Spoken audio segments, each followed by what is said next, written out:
Il y a quand même une question traditionnelle à Lienne. Lienne, ça s'approche le retour? C'est toi qui poses la question, Arnaud, hein, c'est pas Oui, moi. parce que ça se rapproche. Non, Moi, je suis suis heureux de dans le savoir. bagage. Je suis dans les bagages. J'atterris demain à 20h30 à Ben Tu veux dire Gurion. que tu es dans la soute? Tu es dans des bagages? Tu voyages dans les. J'ai entendu Il nous a pas dit- Bengale. Il est au Non, il est dans Bengale. les bagages. Ça, Et c'est après, magnifique. tu as Suivre le combien cours de temps depuis les bagages. Après, tu es en bidoude? Bah oui. Ouais, alors il paraît que ça peut être raccourci à 12 jours, mais pour l'instant, je tape sur Oui. 14. Si tu pars à Dubaï, il paraît qu'il n'y a pas de bidoude. Ah oui, si je peux accrocher par Dubaï, peut-être, ouais.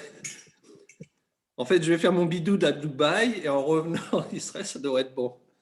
Bon, en attendant, avec votre permission, on y va? On C'est y une va. très bonne nouvelle, en tout cas, de savoir que tu rentres, Lienne. Merci, ça me fait beaucoup plaisir Ça de nous pouvoir. fait plaisir. Exactement. C'est clair. On se revoit tous, mais attachement vrai. J'ai entendu cette expression il n'y a pas longtemps de présentiel. Donc voilà. Donc on se revoit tous en C'est beau, présentiel. Ça fait peur. Ouais. Oui, ça fait un peu truc. Ouais. Bref, on va commencer, Bezrat Hashem. Comme d'habitude, je suis en décalage avec la paracha de la semaine et c'est pas dramatique parce qu'on est en train de toucher ensemble des sujets qui sont profondément, encore une fois, je répète, à mes yeux, importants. Et je souhaiterais, Bezrat Hashem, aujourd'hui évoquer avec vous la valeur, le sens de l'échelle de Yaakov. D'accord? On va essayer ensemble de voir les versets et d'essayer, encore une fois, d'en développer le sens qui nous est donné comme d'habitude par les Chachamim. Vaïtse. D'abord, voyons les versets.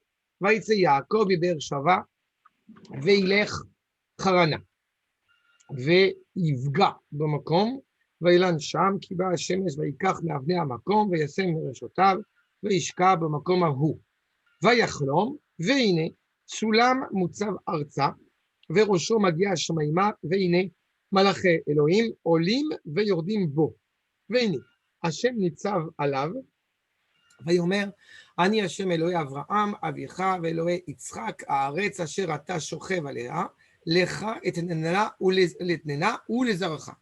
והיה זרעך כעפר הארץ, j'ai sauté quelques versets pour toucher l'essentiel, ונברכו בך כל משפחות האדמה ובזרעך. והנה, אנוכי עמך, ושמרתיך בכל אשר תלך, והשיביתיך אל האדמה הזאת, כי לא אעזבך, עד אשר אם עשיתי את אשר דיברתי לך. וישכם יעקב, בבוקר, ויקח את האבן אשר שם מרשותיו, וישם אותה מצבה, ויצק שמן על ראשה. בסדר?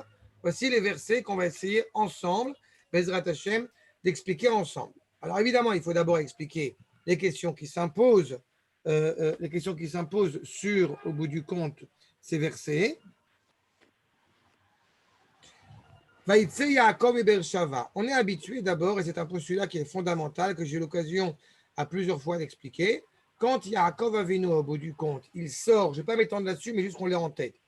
Quand Yaakov sort au bout du compte de Beershava pour aller au bout du compte en Chutz Laaretz, eh bien, il nous est clairement évoqué que la sortie justement de Yaakov, un homme tellement important, tellement éclairé et surtout tellement éclairant, laisse une zone d'ombre justement en Eretz Israël. D'accord? Ça, c'est la première chose. Mais ce qui est étrange, justement, c'est qu'il n'y a pas écrit, comme nous avons coutume, en général, que Vayired Harana. N'est-ce pas? Il y a écrit Vailech Harana.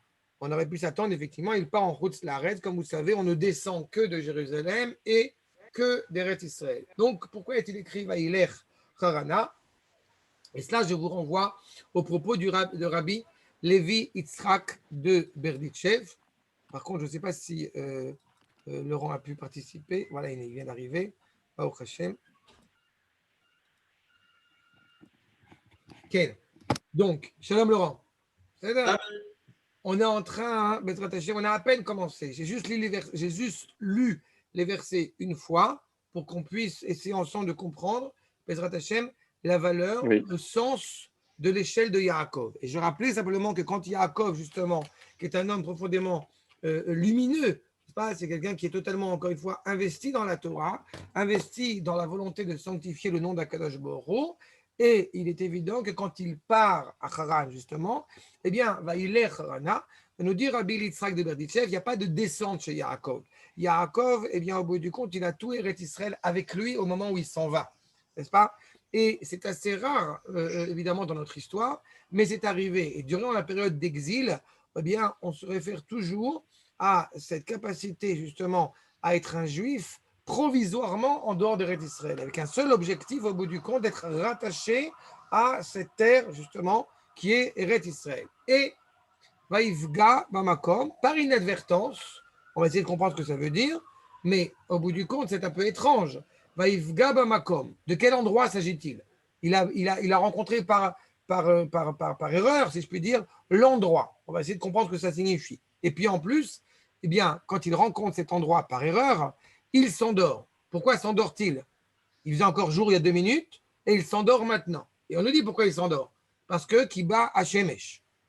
Ok, donc la nuit tombe, donc évidemment, il va s'endormir. Mais dans ce cas-là, on aurait pu dire Vaïfga Bamakom, et le soleil se couche, et donc il dort là-bas. Mais là, il y a écrit justement, il dort parce qu'il voit le soleil qui tombe, comme si on ne l'attendait pas. Et il prend, mais Avnei Amakom, des pierres de ce même endroit. Veyasem Merashotav.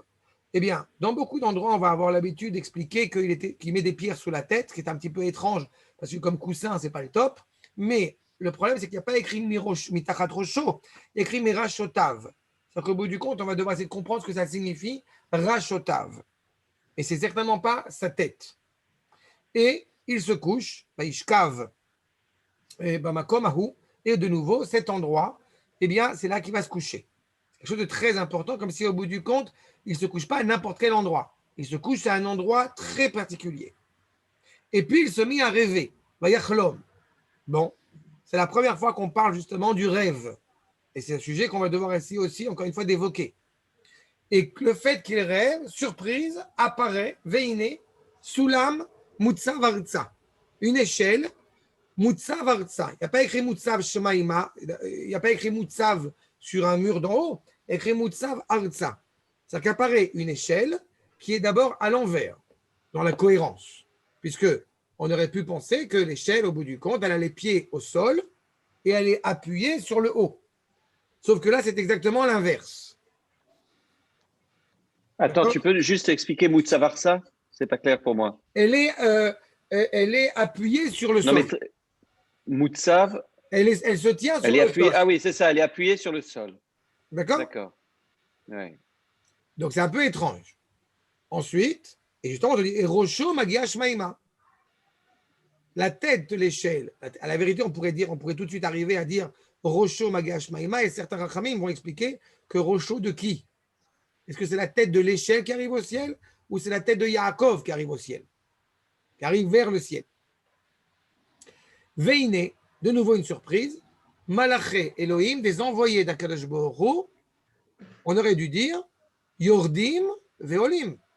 Et il est inscrit Olim ve'yordim, donc d'où ils montent et d'où ils descendent. Donc, pour l'instant, je pose des questions, je ne l'explique pas, on va tout de suite arriver après. Veine, Hashem Nitzav Alav, et Akadosh Baruch Hu est sur lui. Sur qui lui? Là encore, semble-t-il sur Yaakov. Ça, il se tient sur Yaakov. Mutsav, Nitzav, se tenir comme ça. Vayomer Ani Hashem, et il dit, je suis Akadosh Baruch Hu, le Dieu de ton père Abraham et le Dieu de Yitzhak, la terre Haaretz Asher ata shochev alea, donc cette terre au bout du compte sur laquelle tu te tiens, etnena ou lecha, ou etna ou les arecha. Je la donne à toi et à tes descendants. D'accord? Je répète bien que ce soit bien clair. À toi et à tes descendants. Il n'a pas dit à toi et au Wakf. C'est-à-dire, c'est à toi et à tes descendants. Mais bon. Vaya zerecha ke'afar haaretz. Et ta descendance sera comme la poussière de la terre. Et les familles de la terre seront au bout du compte bénies par ton biais à toi. Tu seras la racine de la bénédiction des familles de la terre. Et encore une fois, et ta descendance aussi. Veine, de nouveau une surprise. Anochi imecha, je suis avec toi, parce que c'est quand même pas si évident que ça, alors que Yaakov s'apprête à sortir en route la Haaretz. Je suis avec toi, je te préserve, je te protège, shmarticha, dans tous les chemins que tu vas prendre. Bechol asher teler, partout où tu vas, je suis avec toi. Vashivtecha, et je te ramènerai el ha Adama sur la terre. Pourquoi en route, excuse-moi, j'ai loupé juste une chose, parce qu'il sort de Beersheba. Par Haran. Ah, On a ok. dit au tout début. Au tout début, oui, je le vois là, voilà. Il part à Haran. Ok. Et pourquoi il part Ok, à Haran? ok. Pour épouser Rachel et Léa. C'est ça, D'accord? d'accord. Mais donc, au bout du compte, il lui annonce déjà qu'il va revenir chez lui. Elle à Adama. Enfin, sur la terre. C'est intéressant que c'est à Adama, Azot, sur cette terre. C'est comme si, au bout du compte, un juif descendant de Yaakov pouvait imaginer qu'il y avait un autre endroit qui pourrait être appelé la terre avec un déterminant, à part Eretz Israël. N'est-ce pas? Évidemment, bon, Rachel, ça n'existe pas, mais de manière théorique, si un juif pensait éventuellement que l'Amérique est la terre promise, bah, il est en contradiction avec la parole de ses pères. D'accord? Mais je répète, ça n'existe pas. Je n'ai aucune théorie. Achav, El Adama Azot, Kilo Azavkera. Je ne t'abandonnerai jamais pour l'éternité. Asher im asiti et asher dibartilach. C'est Akadosh Baruch Hu qui parle. Donc, ce que j'ai fait au bout du compte, ce que je dis, Akadosh Baruch Hu, il dit fais ce que je dis et fais ce que je fais. C'est-à-dire une cohérence, encore une fois. Et de bon matin, Yaakov se lève, Vaishkem Yaakov Aboker, et il prend la pierre. On avait au tout début de notre paracha des pierres, c'est devenu une pierre. Asher Sam Mereshotav, qu'il avait mis donc, encore une fois, de ses têtes, si je traduis littéralement, V Yasem Ota, et il la met comme un monticule, Matseva, Vaitzok Shemen Al Rocha. Et au bout du compte, il la remplit, il verse de l'huile, donc de l'huile d'olive évidemment, sur sa tête. C'est de là qu'on comprend qu'effectivement, on pensait que si Yitzhak est effectivement algérien puisqu'il mange des lentilles, là on comprend que Yaakov est tunisien. Arshav. Je le savais, je le savais. Évidemment, il y a de l'huile, donc c'est un tunisien. Ok, Adkan, sur les versets qu'on va essayer d'expliquer ensemble. Maintenant, quand je dis effectivement qu'il rencontre cet endroit par inadvertance, regardez Makor numéro 1, le Rav Sorno, Vaïfga Bamakom, Karalo Shegia El Amakom, Shelo Kiven Elav. Il n'avait pas du tout l'intention, encore une fois, de se retrouver à cet endroit, mais il se trouve qu'il s'y est trouvé. Tout est encore une fois organisé par la parole du Créateur pour justement qu'il se retrouve à ce moment-là, à cet endroit-là, pour, on va le voir dans quelques minutes, pour qu'Akadosh Baruch Hu puisse lui parler et lui enseigner les choses très importantes. Regardez ce que nous dit Rashi. Vaïfga Bamakom, mais on ne sait pas de quel endroit il s'agit. Mais en fait, on n'a pas besoin de le savoir. On n'a pas besoin de le dire de quel endroit s'agit-il. Parce que ce n'est pas un endroit, c'est l'endroit. Ça veut dire qu'il n'y a qu'un endroit qui peut être appelé l'endroit. C'est-à-dire, c'est Arabaït. Et je répète quelque chose que j'ai souvent évoqué quand je prépare aussi des khatanim et que je leur explique cela. Vous savez qu'un makom, ça exprime deux choses. Ça exprime un membre de la femme et ça explique, et ça se dit aussi pour le Arabaït, pour le Beth Amikdash. N'est-ce pas? La matrice se dit un makom. Parce qu'au bout du compte, de cet endroit sort la vie. C'est exactement le parallélisme entre justement la matrice et le Beth Amikdash. Donc il est à l'endroit. Il est au bon endroit, j'ai envie de vous dire. Lo iskir nous dit Rashi, à Katouv, Beize makom, ela, bemakom aniskar, bemakom acher. Ou à Moria. Il est sur la montagne, Moria. Mor, c'est un des encens les plus choyés, les plus aimés par Akadosh Baruch Hu. Donc, il est sur la montagne de l'encens de Yah, de Akadosh Baruch Hu, qui a créé, au bout du compte, ce monde-ci et le monde futur, avec ces deux lettres. Shenemar Bo, Vayar et Amakom Mirachok. Comme on avait eu déjà dans le passé avec la ligature de Yitzhak, où il voit l'endroit de loin. D'accord? Donc, c'est l'endroit. Et c'est ce même endroit, au bout du compte, que Yaakov va retrouver.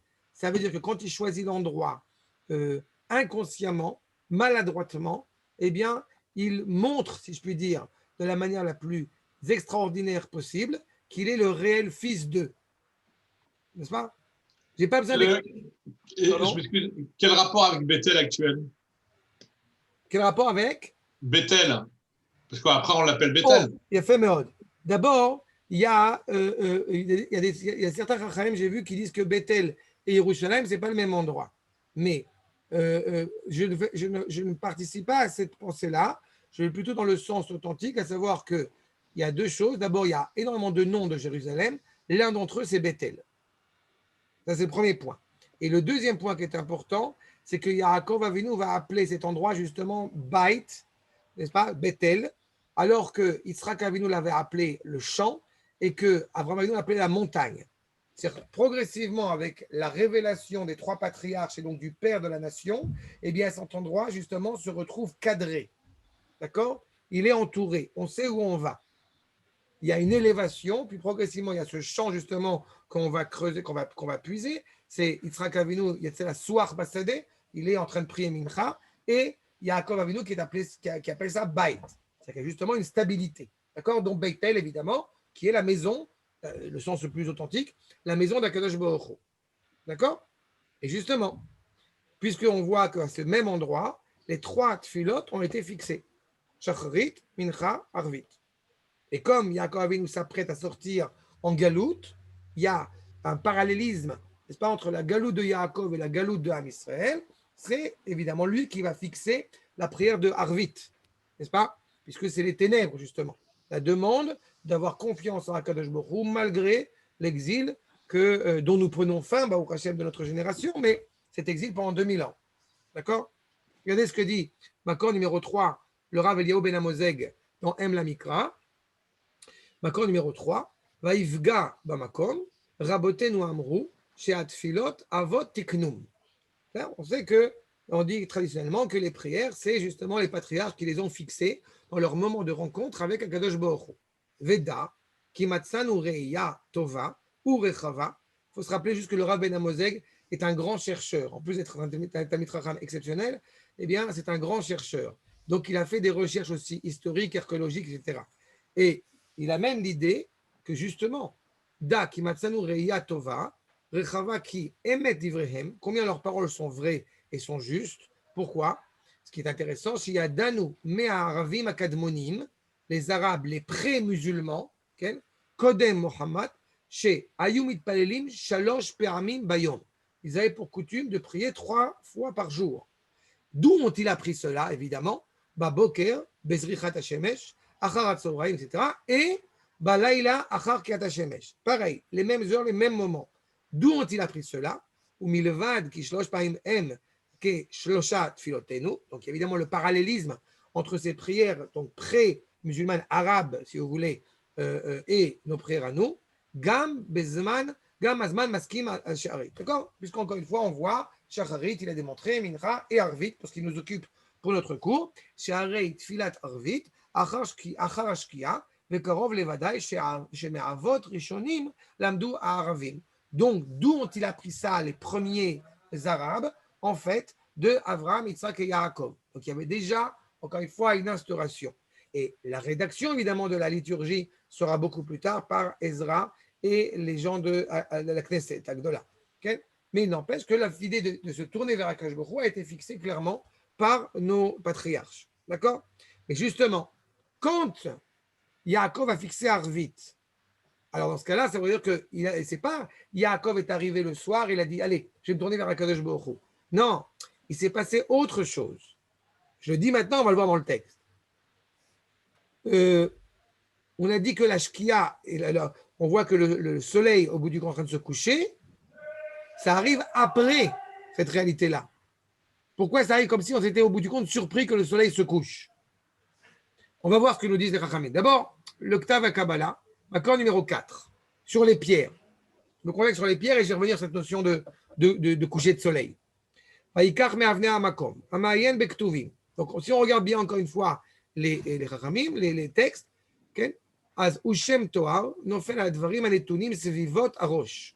on n'a pas dit au bout du compte Vaïsem Avanim, Tachat Rosho, on a dit Rashotav.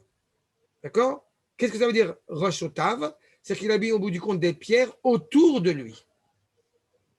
En général, on est habitué à dire qu'il a mis des pierres, on va essayer de comprendre combien de pierres y avait-il, mais en tous les cas, qu'il a mis ces pierres sous sa tête. Okay? C'est vivot à roche, l'otartav.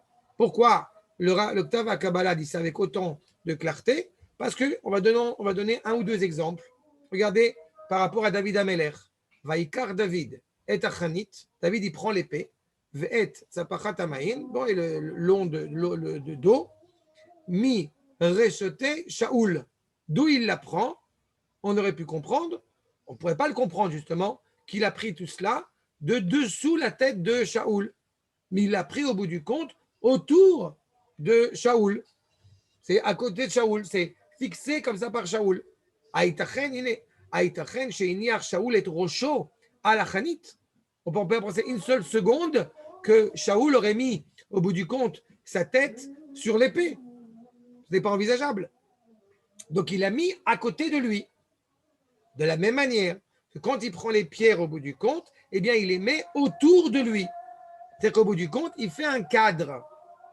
Nirebaour. Kitam mireshotav adevarim anetonim sevivot arosh. Ils sont autour de la tête.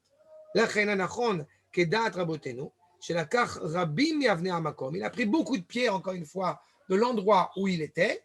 Ve'asaan kemin marzev, saviv les rochos. Mipnei chayot raot. Éventuellement, au niveau du pshat, on pourrait dire qu'il a fait au bout du compte quelque chose pour se protéger des mauvaises bêtes. D'accord? Puisqu'il y avait des renards, il y avait des arabes, etc. Donc tout ça, c'est dangereux, évidemment, sur le Harabaït. Parce qu'à l'époque, il y avait des arabes sur le Harabaït. Maintenant, Baruch Hashem, il n'y en a plus, mais à une époque, il y avait. Ou mitamze, lotimsa mireshotav, ki belashon rabim. Et c'est pour ça qu'il est écrit justement au pluriel, pour nous dire justement qu'encore une fois, belashon rabim le olam, ça ne se trouve pas au bout du compte sur Réchet, mais Réchotav, comme s'il y avait plusieurs têtes vénérées, qui comme Margelotav. Vous vous rappelez quand Boaz, au bout du compte, eh bien, il y a Ruth qui est couchée Margelotav, c'est le père qu'elle est couchée à ses pieds, elle est couchée à côté de lui. Chez Saviv à Régalim. D'accord? C'est autour de ses pieds, autour de ses jambes, mais pas, encore une fois, à ses pieds. Et c'est une nuance qui est très importante. Pourquoi? Parce que Yaakov s'apprête à sortir en Chutz Laaretz. Donc, au-delà de ce que dit le Ktav HaKabbalah, ce n'est pas seulement contre les mauvaises bêtes, c'est aussi que quand on part en Chutz Laaretz, il faut qu'on ait, encore une fois, une identité claire, entourée, cadrée. Quand le juif, au bout du compte, se retrouve en Chutz Laaretz pour mille et une raisons, que ce soit l'exil, ou pour des raisons de travail, ou pour des raisons identitaires, il a le devoir, au bout du compte, de se fixer un cadre pour ne pas oublier qui il est. Parce que Dieu sait combien, encore une fois, les nations vont essayer de nous faire oublier cette identité. Il n'y a rien de plus dangereux que ça. Et la preuve en est que quand Yaakov, cette semaine, revient en Eretz Israël, il insiste pour dire à Esav, Im Lavan Garti. Avec Lavan, j'ai, au sens obvi du verset, j'ai résidé de manière ponctuelle chez Lavan, mais je n'avais pas prévu, encore une fois, d'y demeurer pour l'éternité. Garti, la gour. Okay? Et le Midrash va dire, Im Lavan Garti, bien que j'étais chez ce méchant Lavan, chez ce mécréant Lavan, eh bien, il n'empêche que j'ai pris soin de bien garder les Tariag, ce sont les mêmes lettres, les 613 mitzvot. D'accord? Donc, il y a une sorte de cadre comme ça qu'on ne doit pas perdre. Mais justement, ça, c'est inhérent à Yaakov.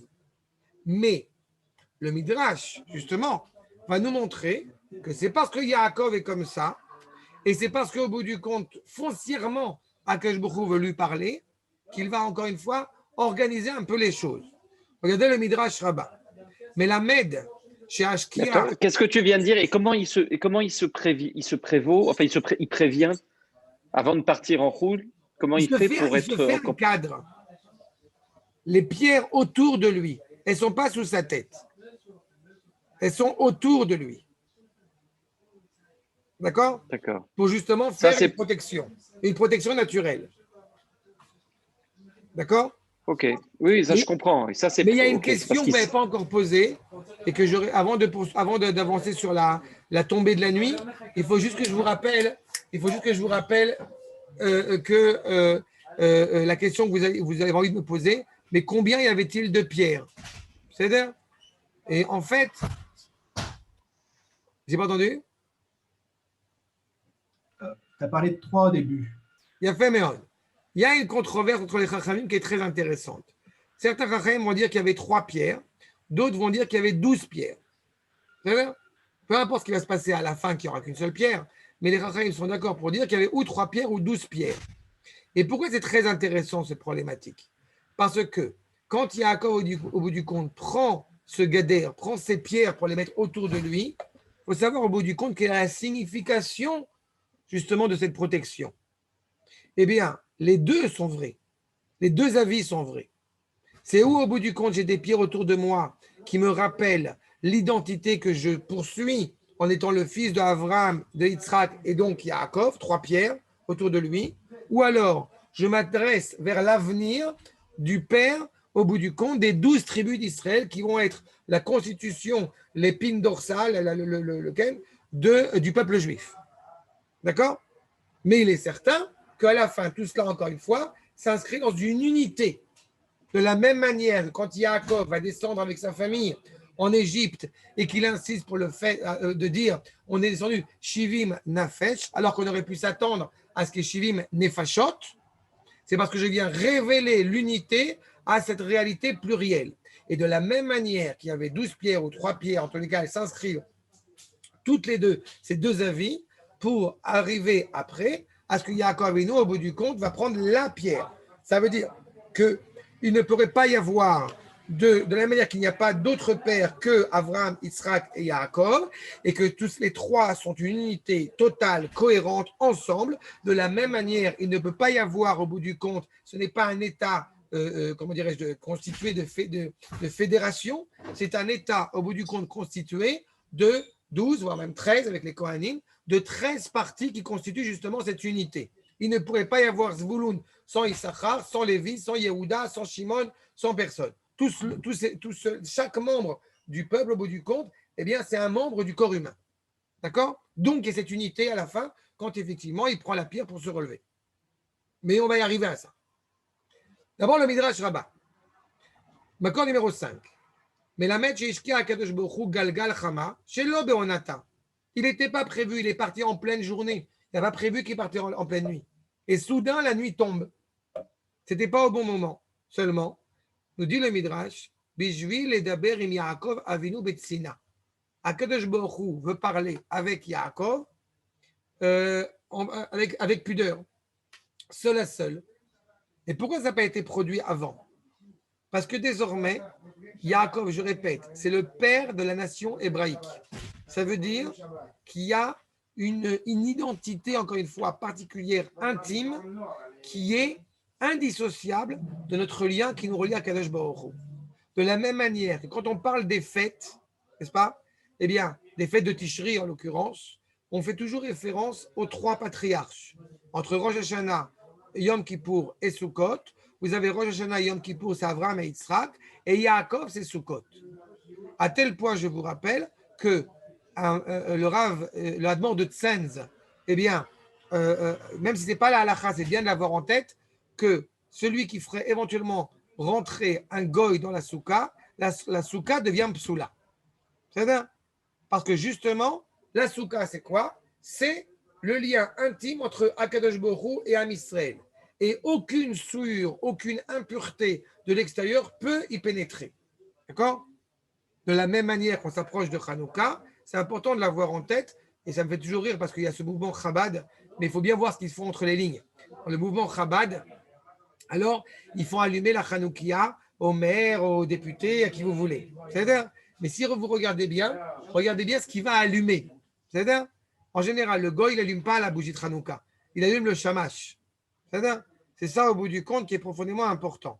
On ne mélange pas la lumière d'Israël avec l'obscurité des goïms.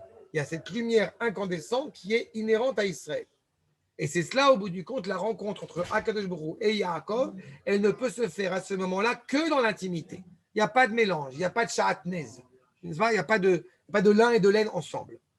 Machal Léo Avo chez la Melech, est né. L'être aimé du roi, chez Ba, Etzlo les Prakim. Il vient de temps en temps chez lui. Amar Amelech, Kibou et Anerot, Kibou à Panassin, éteigner toutes les lumières, étudier les lampes. Jani Mevakesh le Daber, Im, Oavi, Betsina. Je veux parler, encore une fois, avec mon bien-aimé, sans que, encore une fois, personne ne le voit, personne ne le sache. Ça, c'est ce qui se passe entre Akadosh Baruch Hu et Yaakov à ce moment-là. Et donc, effectivement, eh bien, il va faire tomber la nuit pour que Yaakov puisse, au bout du compte, se coucher, dormir et rêver. Mais est-ce qu'au bout du compte, le rêve, eh bien, implique automatiquement l'expérience prophétique? On va voir. Regardez ce que nous dit le Rav Haralap. D'accord, numéro 6, dans le Meimarom. Pourquoi est-ce qu'il y a besoin Attends, reviens une seconde sur l'inversion des choses, le fait qu'il s'endort et le soleil se couche. C'est ça que tu viens d'expliquer? Le fait qu'effectivement, il s'est couché parce qu'il s'est allongé parce que le soleil s'est couché. Oui, mais on aurait pu dire le soleil se couche, il va se coucher. Mais Tsuyan, sauf que ce n'est pas ce qui est écrit. Là, on dit il se couche, tiens, et à propos, le soleil se couche, comme s'il avait été endormi. Pour par lui un permettre de. Pour lui permettre justement exactement de rêver. Surtout Oui, que c'est ça, mais on nous montre Pour lui bien, permettre en de disant ça, rêver. l'impression que ça donne, c'est qu'il est endormi par autre chose que par la nuit, mais qu'il faut bien que la nuit arrive puisqu'il s'endort. Oui, c'est C'est ça. ça l'impression que ça donne. Oui, mais parce que pour qu'il y ait une cohérence. Sauf que dans la paracha qui est juste On est d'accord. Ça veut dire que. Avant qu'on arrive à Yaakov sur l'Arabaï, juste avant, on est en pleine journée. Comme si en 2 secondes, au bout du compte, il y avait, et on nous dit clairement dans le Midrash, que le même jour, il est arrivé de Beersheba et il va arriver à Haran. C'est comme si au bout du compte, ce n'était pas prévu que la nuit tombe, mais au bout du compte, elle est tombée. Entre guillemets, comme par hasard. Mais est-ce que ça veut dire que pour qu'il y ait des prophéties ou pour qu'il y ait des rêves, il faut qu'il y ait l'obscurité? Non, ça veut dire que de manière générale, il y a 2 sens à l'obscurité. Il y a un sens physique, puisque, encore une fois, on va en parler par rapport au sommeil, mais il y a un sens physique d'abord, c'est-à-dire qu'effectivement, le soir, on va se coucher. Donc, évidemment, c'est la nuit. Ouais, bon, Et oui. le deuxième sens, c'est qu'aussi dans des moments qui sont complexes, c'est-à-dire des moments justement d'exil, il faut essayer de voir et de percevoir la présence d'Akadosh Baruch Hu, même dans ces moments difficiles.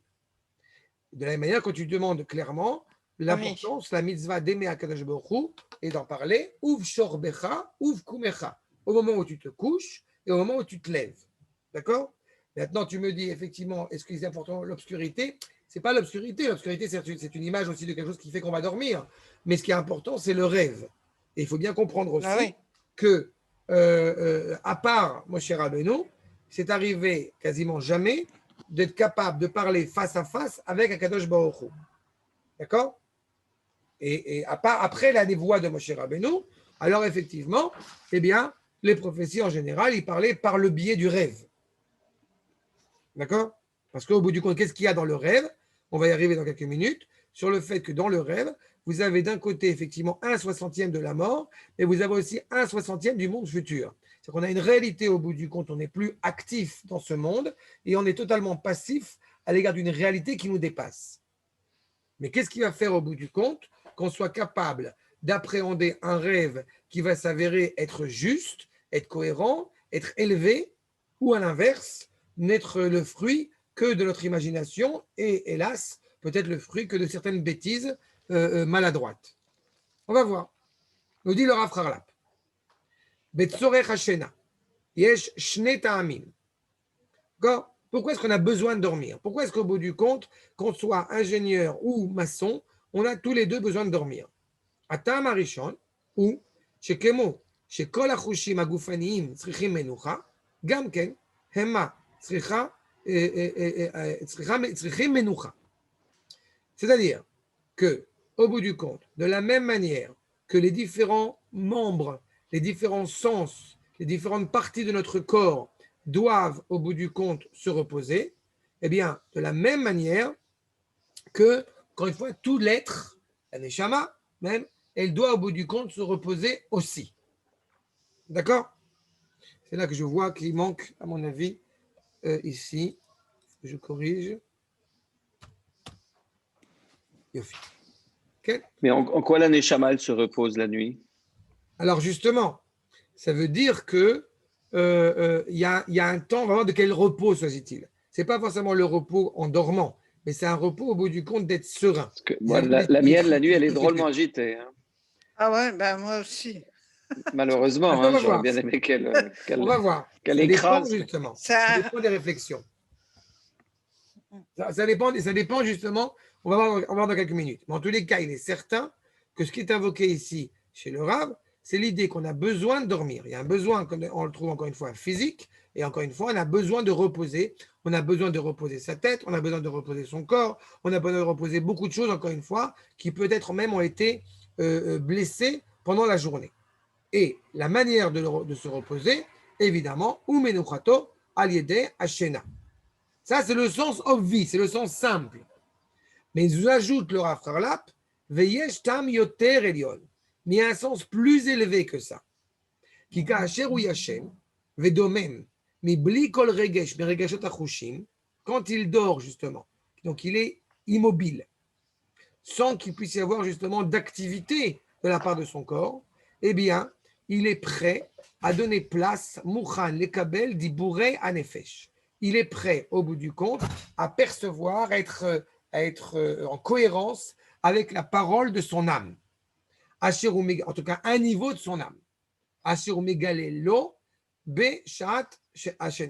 Qu'il se révèle au bout du compte au moment du sommeil. Mais vous comprenez bien que dans cette problématique, sans être un élève de Freud, mais vous savez pertinemment que quand on a réussi à avoir une vie, une journée sereine, une journée cohérente, une journée animée par des choses justes, morales, bonnes, alors il est évident que notre sommeil en sera influencé. Et à l'inverse aussi. N'est-ce pas?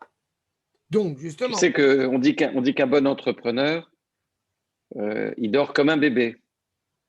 C'est-à-dire qu'il se réveille toutes les 20 minutes pour pleurer. Ah. Bref. Ah.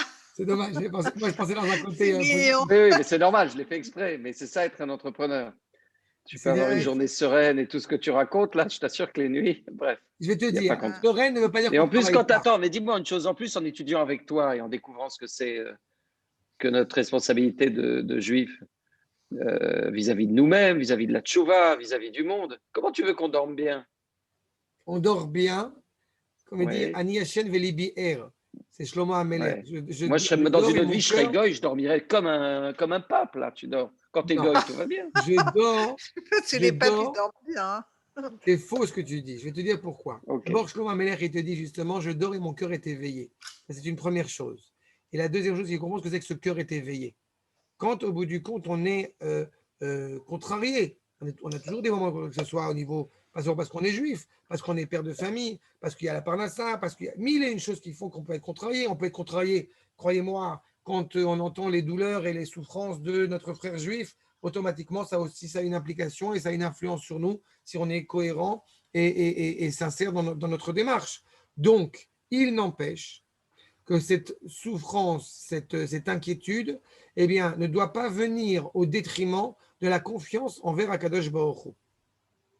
Et je répète, la question qui est posée ici, c'est pour ça qu'il y a un deuxième sens qui est évoqué, au-delà du sommeil, au-delà du besoin de dormir. C'est le besoin de rêver. C'est le besoin au bout du compte, et toute personne, même si on ne s'en rappelle pas au quotidien, toute personne rêve. Et si elle ne rêvait pas, eh bien, ce serait de lourdes implications, ce serait de lourdes névroses, encore une fois, d'un point de vue psychique, ce serait très compliqué à gérer. Donc, il y a un besoin de rêver, il y a un besoin de dépasser le cadre du monde dans lequel nous vivons. Et c'est ça, au bout du compte, c'est une partie, si je puis dire, de cette neshama qui s'exprime. Et encore une fois, on n'a pas tous ce mérite-là. Mais malgré les difficultés, malgré les douleurs qu'on a traversées à travers notre histoire, eh bien, le Ham Israël, pendant ces 2000 ans, je vous rappelle, il a toujours un regard vers l'avenir. Il a toujours, au bout du compte, quelque chose de lumineux. Cette réalité-là, au bout du compte, elle provient du rêve. Il y a une histoire chassidique que j'aime beaucoup citer à chaque fois, c'est quand il y a un Admor qui demande, au bout du compte, à son élève, mais de quoi tu vis? Et le juif répond, bah, je suis boulanger, donc tous les matins, je me lève à 5 heures du matin pour préparer le pain.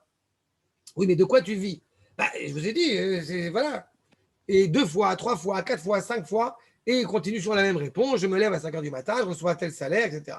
Jusqu'au moment où l'Admor a compris qu'il n'avait pas compris la question, il a demandé quel est ton rêve. Bon, ben, c'est exactement cette problématique-là.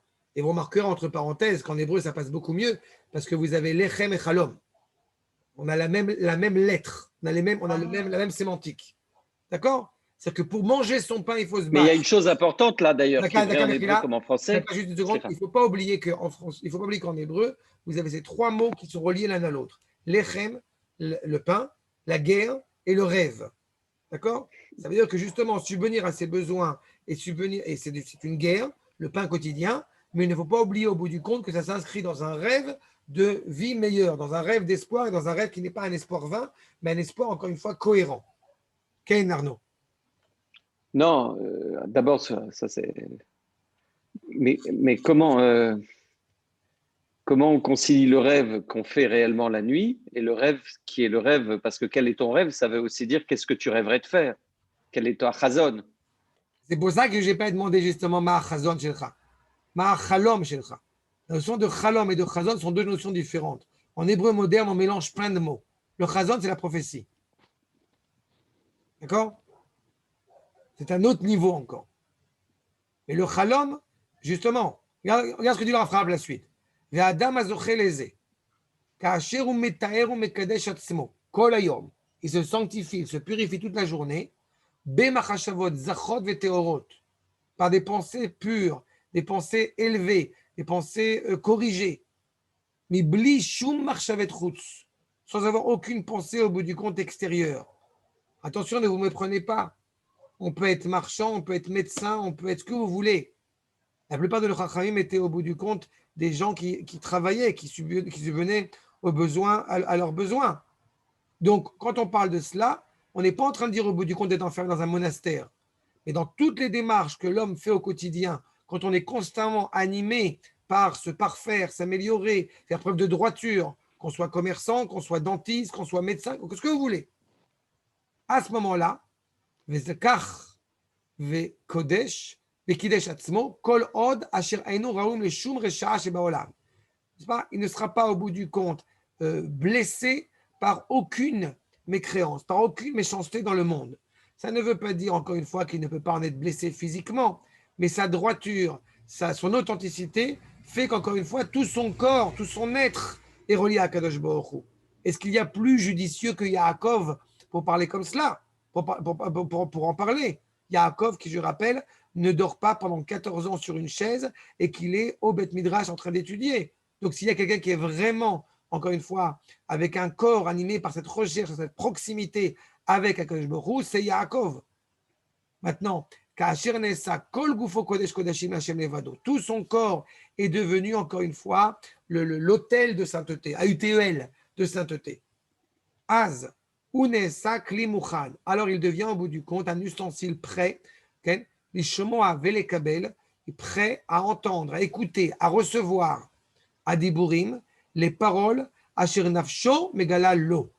son âme au bout du compte lui révèle.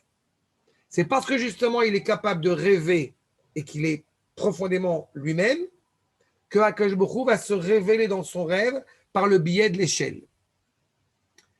Gilui achalom Meyuchad ou rak l'Israël am kedosho. La révélation de ce rêve, encore une fois, ne s'adresse que à Israël, son peuple animé par la sainteté, et pas aux autres nations.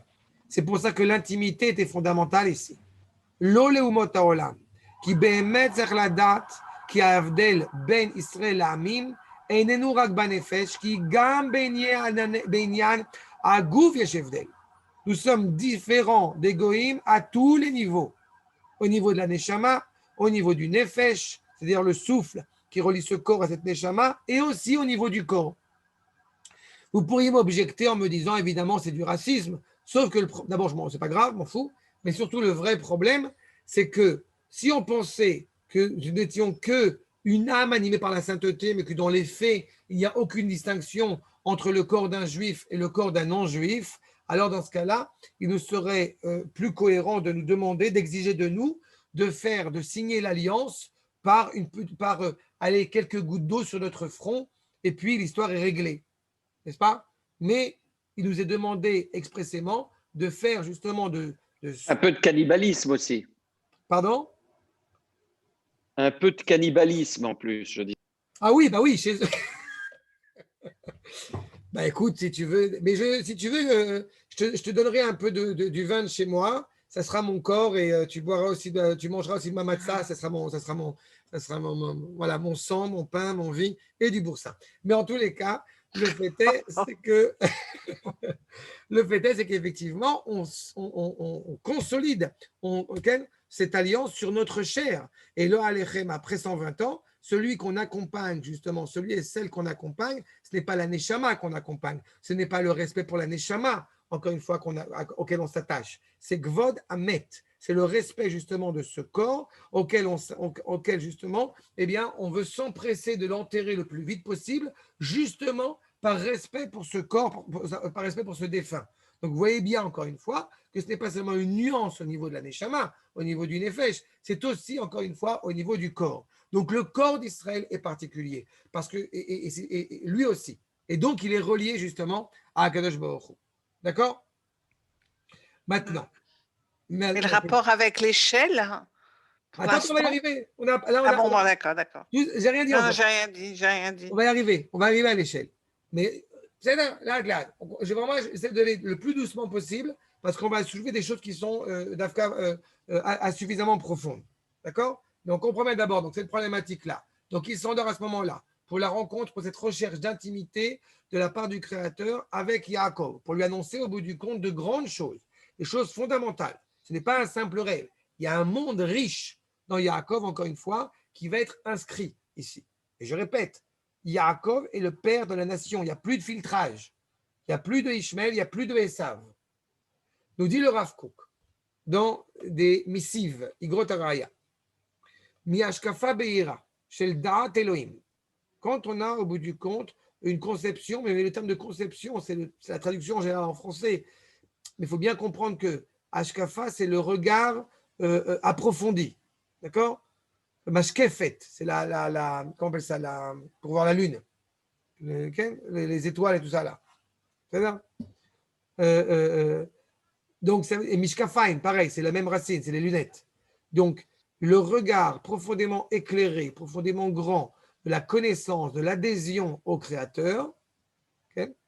Eh bien, Anubaim Leachlit, grâce à cela, nous venons décider, nous venons justement annoncer que Aolam Apnimi Shelanu, que notre monde intérieur, ce rêve justement, Umunag Bezdarim, Lo Pachot Mechuvanim ou Meduyakim, Meolam Achitzoni. L'intuition ne doit pas forcément être méprisée comme on a tendance à le faire chez certaines personnes. Il y a quelque chose de profondément important et qui n'est pas plus méprisable que la dimension, encore une fois, extérieure et assez erronée, je dois dire. Alken, Ievshar, Shehamatzav Shel Achalom, il n'est pas envisageable que le rêve, Sheu Chelek Agun Yachaim, qui est une part fondamentale, nécessaire, juste, encore une fois, à la vie, Lo Yeh Mekushar Bekesher Chashuv, Im Klalut Achaim, Achomriim Ve Amusarim. Il ne serait pas envisageable, encore une fois, de mépriser le rêve. Lo Yeh Mekushar Bekesher Chashuv, qui ne serait pas relié justement à la généralité de la vie, à la fois matérielle et à la fois morale. Et Kacher, Alpirov, Yevshar Lakir El Nachon, Matsavo Apnimi. Chez la plupart des gens, on ne peut pas arriver à percevoir réellement, justement, eh bien, cette réalité intérieure. Yechushu Aneeman, El Musagim Elohim. Yechushu Aneeman. Est-ce qu'on arrive à faire au bout du compte le lien, quand on rêve, à chaque fois, à la fidélité du Créateur, à la fidélité de la parole du Créateur, comme on l'a dit avec le Rav Kravlap, n'est-ce pas? Ça dépend de la personne. Si une personne est profondément élevée moralement en Kodesh, il y a des chances que ce à quoi elle va rêver est fortement, encore une fois, relié à Kadosh Baruch Hu. D'accord? Shema, Isod HaOsher VaMusar. Le fondement même, encore une fois, du bonheur, de la morale, son inclinaison, Netiato et la Osher VaTov, et Sadatzman, d'œuvrer, encore une fois, pour le bonheur en tant que tel. Je rappelle toujours, encore une fois, vraiment, je dis ça sans aucune prétention, mais c'est un détail qui m'avait interpellé quand j'étais jeune, enfin plus jeune, et eh bien, il m'est arrivé une fois dans ma vie de rêver, je sais que ça va vous faire rire, mais je suis navré, il m'est arrivé une fois de rêver que j'étais en Chevruta, que j'étais en train d'étudier avec le Rav Kook. C'est-à-dire, le Rav Kook, il est apparu dans mon rêve. C'est-à-dire, bon, ça m'arrivait une fois dans ma vie. C'est-à-dire, et je n'avais pas, malheureusement, la connaissance que j'ai un peu plus aujourd'hui. Ça m'aurait beaucoup aidé. Mais en tous les cas, j'ai rêvé que j'étais en lien avec le Rav Kook direct. C'est-à-dire, franchement, quand je me suis réveillé, j'étais content. J'étais bien. C'est-à-dire, Et ça veut dire quoi pour pour vous, vous ayez rêvé du Rav Kook? Ça veut dire que S'il est apparu, c'est que vous y pensez beaucoup ou c'est que à ce moment-là, j'y pensais beaucoup. il avait besoin de vous dire quelque chose? Bah, écoutez, il m'a dit qu'il était temps de mettre un Streimel. Donc, à partir du mois prochain, je vais mettre un Streimel Blinéder à partir du 25 décembre. Bon, on ne va pas entrer dans une psychanalyse, n'est-ce pas? T'as pas enregistré le rêve. Blinéder, je mettrai le Streimel avec. Le samedi, évidemment. Pas le dimanche. Lo mitzah, shum simach chitzonit, a poelet ala. Encore une fois, quelque chose de profondément juste, profondément vrai, qui ne provient pas justement d'un monde extérieur. On sait pertinemment, encore une fois, que notre comportement du quotidien peut avoir des influences sur le rêve, mais pas que. D'accord? Je vous répète, on n'est pas des élèves de Freud. Une colle à kavod. Pas une colle à kavod. D'accord? C'est-à-dire que lui, au bout du compte, il a tout transformé et tout, au bout du compte, orienté vers une seule direction. Et on sait pertinemment, grâce à Jung notamment, que les choses ne sont pas aussi évidentes que ça. Et que justement, on a cette identité profonde en soi qui se réveille dans des moments, encore une fois, riches, des moments importants. Et on peut le voir par le biais du rêve, nos aspirations, justement. Ou les physées, erer kochotav, les nyan shimushav et tsarkam. Et encore une fois, c'est à cela que sont attachés, sont visibles la valeur justement de ces forces et l'utilisation qu'on va en faire. Il faut avoir en tête, juste pour quand même vous remémorer, que quand le Rav Kook écrit cette lettre, Freud est en train d'apparaître. Okay? C'est-à-dire qu'on n'est pas encore dans la situation du pré-Freud, du post-Freud. On est en plein dans, commence à avoir des analyses. Et le Rav Kook a déjà tranché, Baruch Hashem, sur des choses quand même très importantes. Achra pnimit kazot. Encore une fois, cette décision intérieure kazot, mitbachenet, elle s'examine, yoter bader instinctivit. On ne méprise pas l'instinct. Il y a des choses, encore une fois, vous avez un instinct naturel. On peut l'expliquer par de mille et une manières. Mais ça ne veut pas forcément dire qu'on a une influence culturelle. À chaque fois que j'entends la fameuse question, mais si j'étais pas né juif, ok, alors, mais t'es des juifs. Donc, tu as une inclinaison particulière. Tu vois? Il n'y a qu'un juif pour se demander si j'étais pas né juif. C'est c'est pas seulement, encore une fois, une réalité intellectuelle qu'on va étudier, qu'on va approfondir, mais aussi, mais aussi la force de l'imaginaire la plus libre. Et grâce justement à ce rapport intellectuel, et bon, on leur donne un juste sens. De dire que chaque rêve, au bout du compte, a un sens profond, ça serait un peu ridicule. Mais de dire au bout du compte que quand on rêve le même rêve pendant plusieurs jours, quand on a des aspirations comme ça qui sont profondément nobles, d'accord? Eh bien, automatiquement, on va leur donner un sens. Grâce à la Torah, on peut leur donner un sens. Ou mevarerim, et on éclaircit justement les traces, arishemim, anovaim, mitoch hatochen hayoter pnimi shel hakara atzmit. Plus on se connaît, plus on se reconnaît. Il est clair, pour reprendre à ta question, Sylviane, que, encore une fois, rêver à un Talmid Chacham, mais c'est la quintessence de ce qu'on peut aspirer au bout du compte. C'est être intimement relié, encore une fois, à la Torah. Il y a quelque chose qui se passe en nous. On n'apprend pas un texte. On est transcendé par cette parole. D'accord? Chez M, à yoter rewin, l'ismoch alehem beyosher levad. Il est clair, encore une fois, que cette prédisposition intérieure, cette amélioration, cette volonté, combien de fois avec Arnaud, il ne se moque pas de toi, mais combien de fois avec Arnaud, quand je t'ai entendu, Sylviane, répondre à des gens que tu connais qui habitent en France, et tes réponses, mais elles sont exceptionnelles. Et je ne dis pas ça pour te faire des fleurs, mais tu vois bien que, au Hachem, en étudiant ensemble, il y a quelque chose qui se passe à l'intérieur. On n'apprend pas un texte. Et bien, c'est-à-dire que le rêve, au bout du compte, l'aspiration est en train de reprendre de plus en plus son sens. Et c'est exactement chez Zewa Tochen, c'est exactement le programme de savoir examiner justement chez l'Afrana Tachalomot, ve Rikshe Anefesh Apnimim Bechlal, ce sentiment profondément, encore une fois, intérieur. Mais donc, au bout du compte, on a vraiment un vrai miroir, pas un miroir extérieur, pas un miroir physique, mais on a un vrai miroir, encore une fois, en rêvant. Yaakov étant qui il est, alors automatiquement, son monde intérieur est exactement l'image qui commence à se découvrir, cette image de l'échelle justement d'un rapport, encore une fois, du haut vers le bas et du bas vers le haut.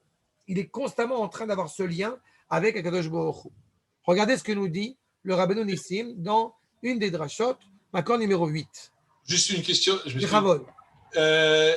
Là, c'est quand même Dieu qui dit à Yaakov qu'il veut lui parler dans l'intimité. Bechon.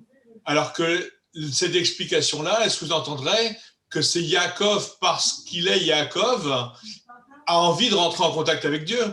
Il est constamment en train de parler. Alors qu'on a dit le contraire, là, c'est Dieu qui veut rentrer en contact avec Yaakov. Justement, Yaakov s'est avéré être Yaakov. Ce que j'aime souvent dire par rapport à cette problématique-là, c'est la suivante. Quand Akadosh Baruch Hu a dit Ele toldot Hashem vaaretz beibaram, que les cieux et la terre, au bout du compte, ont été façonnés, ont été créés pour Abraham. D'accord? Mais quand arrive le moment où Akadosh Baruch Hu va dire à Abraham Lech lecha mi'artzecha, eh bien, il s'est avéré qu'Abraham s'est comporté tel qu'Abraham devait se comporter.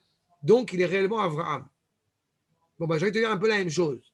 C'est qu'effectivement, il y a une prédisposition, il y a une volonté, encore une fois, de la part d'Akadosh Baruch Hu, encore une fois, de clairement nommer Yaakov comme étant celui qui va amener le peuple dans son histoire. Mais Yaakov, à ce moment-là, il la vit l'histoire. Lui n'est pas en train, au bout du compte, d'y réfléchir. Seulement, il y a quelque chose dont on sait, c'est que Yaakov vit un lien intrinsèque, indéfectible avec le Créateur. Mais c'est parce que Yaakov est capable de rêver, est capable de vouloir le meilleur, qu'à ce moment-là, Akadosh Baruch Hu, justement, va apparaître en lui. Alors, effectivement, Akadosh Baruch Hu, il a envie de parler avec Yaakov. Mais si Yaakov n'était pas Yaakov, alors il n'aurait pas parlé avec lui. Non, il fallait un ustensile. C'est aussi ce que tu nous enseignes tout le temps, c'est que c'est quand notre âme se rapproche de lui, qu'on pense à lui, qu'on le désire et qu'on veut être plus proche et le servir, etc. C'est là qu'il a envie de se rapprocher de nous aussi. Exactement. Okay. Mais toute l'image, évidemment, du rapprochement d'Akadosh Baruch Hu ne reste qu'allégorique, puisque Akadosh Baruch Hu, évidemment, est immuable et ne bouge pas, d'une certaine manière. Okay? Donc, c'est pour ça qu'il y a quelque chose qui est important par rapport à cela. C'est deux, voilà, la rencontre entre, encore une fois, entre un homme et sa femme. C'est-à-dire, on peut avoir envie, au bout du compte, d'apporter des fleurs à sa femme, et au bout du compte, sa femme, elle n'a pas envie des fleurs pour le moment, parce que tu n'as pas apporté le vase. Est-ce que l'échelle, finalement, c'est cet amour qu'on porte pour Kadosh Baruch Hu Attends, je n'ai pas encore parlé de l'échelle. On a à peine commencé, je n'ai rien dit encore. Non, mais parce que vous parlez tout le temps de l'amour du lien entre quelqu'un. On comprend très bien de l'amour qu'on peut porter à Kadosh Baruch Hu et de la manière dont on l'exprime. On va voir ce que c'est que l'échelle. Voilà. L'objet échelle en tant que tel rejoint ce que tu dis, c'est-à-dire qu'il y a effectivement cette notion de lien indéfectible, mais pourquoi un échelle? Pourquoi est-ce qu'il monte et pourquoi est-ce qu'il descend? J'ai encore rien dit. Pour l'instant, on est en train vraiment d'aborder le sujet doucement. D'accord? Maintenant, le Ran nous dit Kishur madrigat Adam, donc la valeur, la grandeur de l'homme, la sig banevoa ou echad mishne advarim. D'accord? La capacité au bout du compte pour l'homme d'atteindre cette prophétie, eh bien, revient au bout du compte, se révèle réellement de deux manières. Im madrigat achalom, veim madrigat amara. Ou, au bout du compte, Akadosh Baruch Hu se présente à lui, la parole d'Akadosh Baruch Hu révélée, ou par le biais du rêve. Que Moshe Amar, Bemare Elav Edvada, Bechalom Adaber Bo. Je me révèle à lui, il va me voir, okay, et par le biais du rêve, je lui parlerai. Veshte ele amarot, en sheyechake anavi, nevuota, bemashalim vechidot. Et au bout du compte, ces deux manières-là sont de toute façon évoquées chez le prophète par le biais de métaphores, d'images, de devinettes. D'accord? Tout cela, encore une fois, parce que l'intellect n'est pas capable d'abord de percevoir tout ce qui est en train de lui être soumis, et aussi, pour une autre raison, parce que justement, ça a fait appel à tous les sens. Quand on fait justement un travail intellectuel, alors on fait appel essentiellement au cerveau. Et ce qu'on a envie de faire appel, c'est tous les sens. L'image de l'échelle, de ce qu'elle représente, elle est déjà en train, au bout du compte, automatiquement de nous interpeller, automatiquement de nous élever à quelque chose de profondément important. Et justement, comme il est dit sur Yaakov, Yachlom veine sulam, mutzav arza, verosho magia shmaima. Veine, malaché Elohim, olim veyordim. Ce qu'on a vu dans notre verset. Quand justement on pense à la personnalité de Yaakov, eh bien, il est, pour ça que je reprends ce que j'ai dit tout à l'heure, il est le lien, n'est-ce pas, entre les deux. Yaakov, il n'est pas seulement le fils d'Abraham, mais il est aussi le fils de Yitzhak. Yaakov, je vous rappelle, la vertu qui est rattachée à Yaakov, c'est Emet. N'est-ce pas? Il n'est pas le Chesed et il n'est pas la Gvura. Il n'est pas un peu de Chesed et il n'est pas un peu de Gvura. Il est 100% Chesed et 100% Gvura. Yaakov, c'est Ishtam, l'homme entier, complet. Va nous dire le Maharal de Prague, dans Gourarié, Yaakov ou Shoresh Achibur va Itardut. C'est la racine du lien et de l'unité. Veine Udomé, les Bariach Atichon, Amavriach Minakatse et la Katse. C'est le cadenas. C'est ce qui, au bout du compte, rattache deux réalités ensemble pour n'en faire qu'une. La Sot Akol le Echad.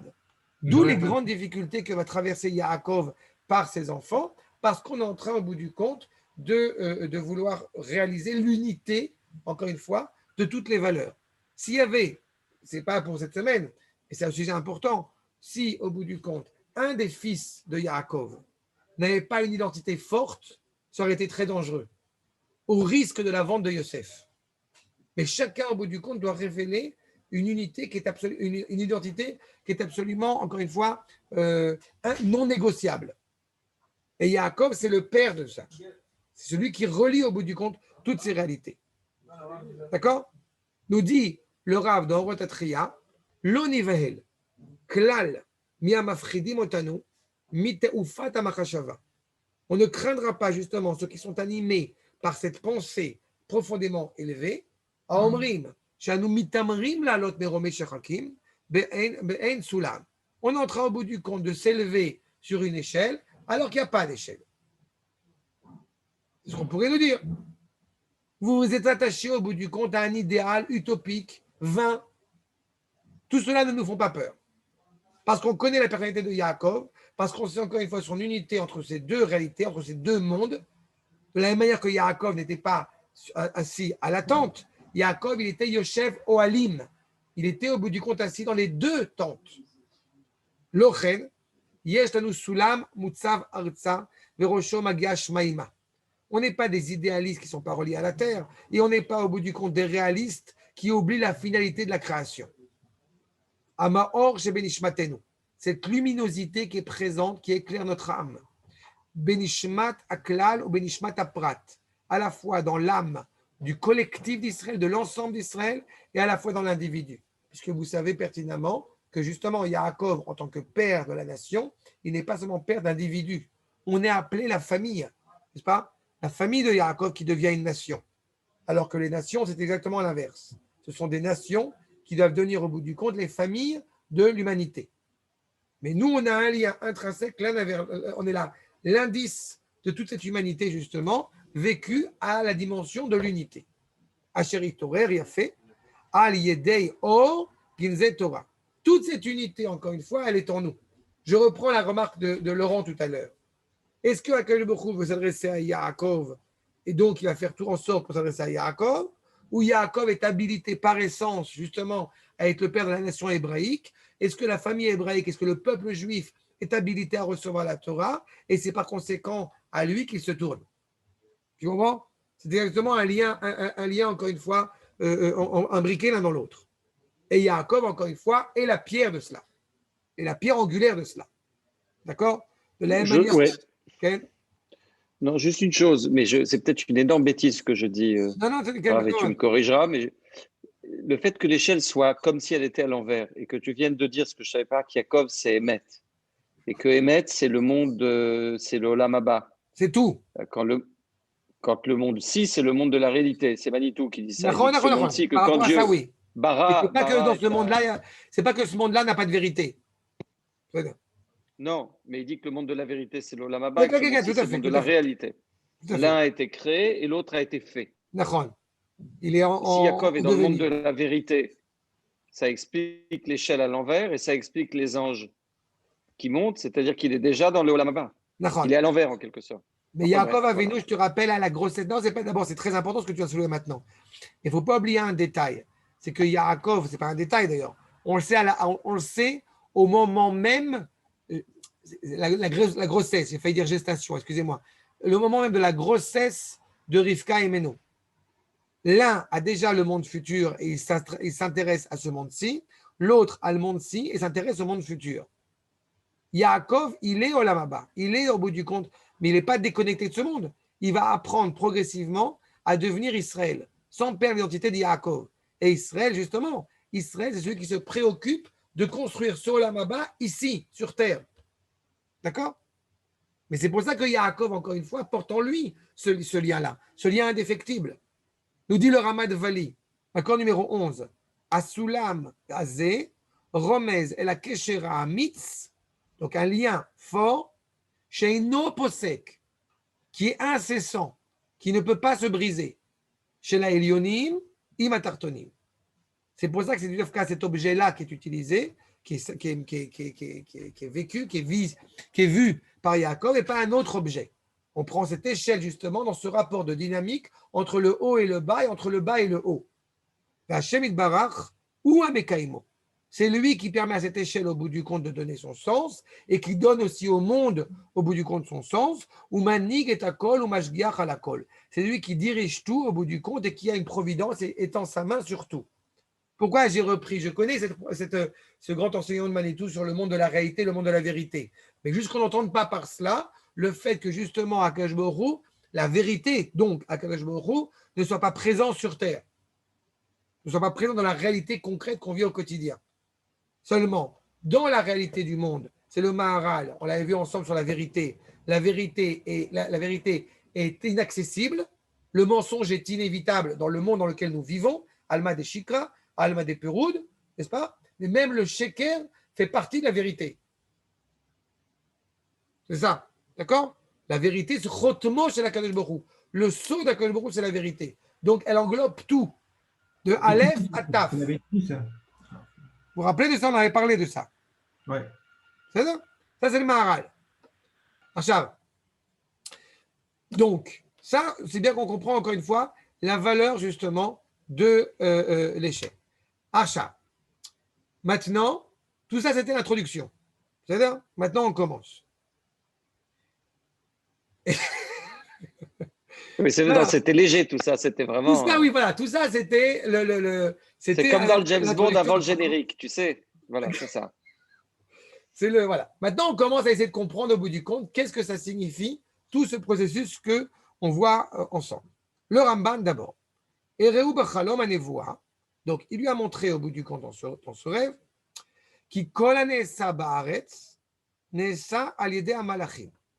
Tout ce qui est fait au bout du compte sur terre est fait par le biais de ces anges tutélaires. Ve'akol begzerat elyon alehem. Et tout est au bout du compte pris en charge, réalisé selon les décrets d'Akadosh Baruch Hu. Puisque Malaché Elohim sont des envoyés d'Akadosh Baruch Hu. Asher Shalach Hashem leitaler ba'aretz, qui justement sont envoyés pour se promener sur terre. Lo yasu ktana ou gdola. Ils ne vont pas faire des petites choses ou des grandes choses. Ad shuvam leitiatsev al adon kol haaretz. Ils ont une mission à remplir. Donc, chaque chose qu'encore une fois qu'ils vont agir, vont faire avancer le monde vers justement la finalité, vers la réalisation de cette vérité. Les morts, les fanav, italachnu laaretz veine, yoshevet beshalva, o melea cherev vedam. Au bout du compte, où on s'assoit sereinement, où on est rempli, hélas, d'épée et de sang. Vehu yitzaveh alehem lashuv, laredet baaret velasot devaro. Akadosh Baruch Hu va donner ordre à ses anges, justement, à ses envoyés, de poursuivre leur mission sur terre et de ne pas revenir bredouille, si je puis dire, et d'accomplir au bout du compte leur rêve jusqu'au moment où la mission sera pleinement remplie. Maintenant, avant de poursuivre, qu'il n'y ait pas d'écueil par rapport à cela, on n'est pas en train de dire Mektoub. D'accord? On n'a pas dit au bout du compte un ange mystique. Ça veut dire que la réalité aussi de cet ange, de cet envoyé d'Akadosh Baruch Hu, c'est justement d'accomplir la mission ordonnée, organisée par Akadosh Baruch Hu. Dans le Kuzari qu'on avait fait ensemble il y a quelques années, eh bien, il y a 4 niveaux dans la création. Seulement, il semble que Am Israël soit en fait le 5e. C'est la dimension angélique qui s'est retransfigurée en être humain. Donc, le Am Israël en tant que tel, il est lui-même animé par cette mission, encore une fois, de Dieu. C'est parce qu'on a une fonction. Parce qu'en fait, Exactement. tu dis ça, j'apprends là, mais les anges, j'avais cru comprendre qu'ils n'étaient pas doués de libre arbitre, D'accord. que c'est plutôt ils remplissent des fonctions. Il y a un libre arbitre au niveau de l'individu dans le peuple juif, pas au niveau du peuple. Oui, oui, c'est ça. Mais nous, C'est ça la en tant que problématique. peuple juif, on a une fonction. Exactement. Et c'est pour ça qu'on est l'équivalent d'un, ce que tu viens de dire là, je ne pourrais pas Exactement. répéter la phrase. La Mais, dimension ok. angélique, qui est le 5e niveau. D'accord? Et c'est inévitable, encore une fois. Beaucoup de nations, encore une fois, essayent à maintes reprises de nous empêcher d'accomplir cette mission. Elles peuvent essayer éventuellement de la tarder, mais l'empêcher, elles ne pourront pas. D'accord? Comme dit l'expression, il y en a qui ont essayé. C'est ça? Voilà. Ça, c'est de l'humour pour de vieux, je sais. C'est pas grave. Ve'ereu, qui, hu, idbarach, nitzav ala sulam. Il est sur cette échelle. Akadosh Baruch Hu, il est présent sur cette échelle. Umafticho le Yaakov be'aftacha gdola. Et il lui promet au bout du compte une grande promesse, à savoir, Leodia shu lo yeh beyad hamalachim, aval yeh chelek Hashem ve'yeh imo tamid. Ce n'est même pas au bout du compte des souffles, des ministres, si je puis dire, des nations qui vont le mener, qui vont le faire tergiverser. C'est directement Akadosh Baruch Hu qui est sur cette échelle. Toute l'histoire est menée par Akadosh Baruch Hu. N'est-ce pas? Donc c'est ça, au bout du compte, qui a priori peut être énoncé par le biais de cette échelle. Donc ça vient renforcer Yaakov. Kemoshe Amar Veine, comme il est dit, Anochi, Imecha, Veshamarticha, Bechol Asher Telech, Kima'alato Gdola, Mishar Tzadikim. La valeur de Yaakov, elle est supérieure à celle des Tzadikim. Shenemar Bahem, Kimelacha Vietzavelecha, Lishmocha Bechol Darkecha. Encore une fois, n'importe quel tzaddik n'a pas justement ce privilège que Akadosh Baruch Hu s'exprime à lui, auprès de lui, en lui disant clairement, je suis avec toi. Partout où tu vas, je suis avec toi. Il n'y a pas un seul moment où je ne suis pas avec toi. Et Yaakov a besoin de le savoir. J'ai envie de dire, nous, on a surtout besoin de le savoir. D'accord? Ça veut dire qu'à chaque fois que vous avez un événement, aussi dramatique soit-il, eh bien, cela s'inscrit toujours dans l'histoire de notre peuple qui se poursuit, avec, comme on dit, des hauts et des bas. Et comme je l'ai dit, il y a quelque chose qui est quand même assez étrange, on ne va pas encore répondre à cela, mais de savoir, au bout du compte, pourquoi est-ce qu'il y a écrit « ils montent et ils descendent » plutôt que « ils descendent et ils montent ». Si on parle du Olam Haba, donc a priori, ils sont en haut et ils descendent, et après ils remontent. On va voir. Le Sfat Emet nous dit justement qu'il n'y a pas écrit, il y a écrit Mutsav, il n'y a pas écrit Nitsav, il y a écrit Mutsav. C'est-à-dire qu'au bout du compte, si elle écrit Nitsav, alors au bout du compte, c'est un passif, donc elle tient au bout du compte sur terre. Soulamze, Tzech Adam la Amido, Kacher Metaken Male Komato. C'est-à-dire qu'au bout du compte, l'échelle, on va dire le Sfat Emet, l'homme, il la met en place en fonction de sa qualité. Veu Sulam, Hu Gufo, les mata, Venishmato Magia Shmaima. Le Sfat Emet amène un autre sens. Avec le Ramban, on a vu qu'au bout du compte, c'est quoi le Soulam? Ce qui est important, le Soulam, si on pouvait traduire en un mot, c'est l'histoire du peuple juif. Et sache que l'histoire du peuple juif, eh bien, Akadosh Baruch Hu est dessus. Il est sur le coup. Il est sur le projet. Le Sfat Emet amène un autre sens. Il va dire, c'est quoi le Soulam? C'est toi. C'est toi le Soulam. C'est qu'est-ce que tu vas décider au bout du compte de ta vie.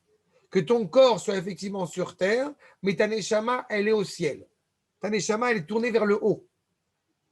Dira Rabbi Menachem Mendel Mikotsk, pourquoi est-ce que l'homme marche sur deux pieds pour qu'il puisse toujours regarder en haut?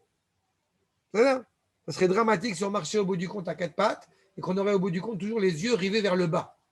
Mais l'homme, et donc évidemment Israël, doit effectivement marcher sur terre, va avoir les yeux tournés vers le ciel. Et c'est toi qui décides.